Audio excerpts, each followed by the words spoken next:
विद्यालय सेवाग्राम आहे. माझ्या प्रोजेक्टचे नाव दरड कोसळताना सावध करणारी यंत्रणा आहे. माझं नाव श्रावणी गीतेश भीमे. मी 10व्या ब ची विद्यार्थिनी. माझ्या शाळेचे नाव यशवंत विद्यालय सेवाग्राम आहे.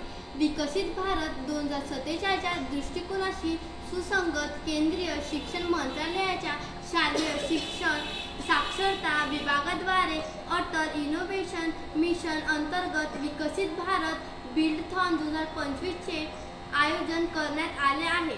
या मिशन अंतर्गत मला पावसाळ्यात दरड कोसळत असताना जी मनुष्यहानी व वित्तहानी होते, तसेच लोकांचे विस्थापन आणि सुविधांचा अभाव यांसारख्या समस्या सामोरे जावे लागेल. हे सर्व टाळण्यासाठी काही उपाययोजना करण्यात येईल का?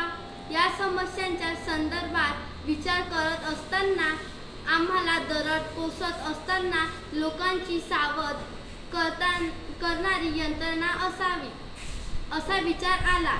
या संदर्भात आमचा समूह विचार केला व हा प्रयोग करून पाहिला. आमची ही कल्पना समृद्ध भारत या संकल्पनेवर आधारित आहे. माझं नाव कनक सुगेत उमराम, वर्ग 9वी ची विद्यार्थिनी.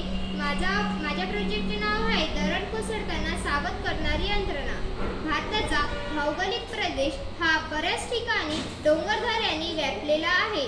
दळणवळणीसाठी बऱ्याचदा डोंगराच्या पायथ्या जोडून वाहतुकीचा रस्ता गेला असतो. या डोंगरावर मोठमोठे दगड, खडक तसेच मातीचे ढिगारे असतात. पाऊस तसेच वादळी हवेमुळे ही पहाडाच्या मूळ भागापासून अलग येऊन खाली येऊन कोसळतात. त्याला प्रादेशिक भाषेत दरड म्हटले जाते. असा दरड कोसळत असताना नेमकी एखादी बस वाहन खाली सापडल्यास मोठ्या प्रमाणावर जीवित व वित्तहानी होते. शिवाय वाहतुकीचा रस्ता बंद झाल्याने मदत दलास संदेश पोहोचून ते येईपर्यंत जखमी लोक तसेच कितीतरी तास पडून राहून मदतीविना प्राणास मुक्त्याशिवाय वाहतूक खोळंबून जनतेचा बहुमूल्य वेळ वाया जातो. यासाठी मी डोंगर पायथ्याशी मोशन सेन्सरचा वापर केला आहे, ज्यामुळे दरड कोसळण्याची हालचाल रेकॉर्ड होऊन तो सॅटेलाइटकडे पाठवला जातो व तिथून तो रिसिव्हरकडे मेसेज मिळतो. तसेच धोक्याची सूचना देणारे लाईट्स तसेच सायरन वाजायला लागतात.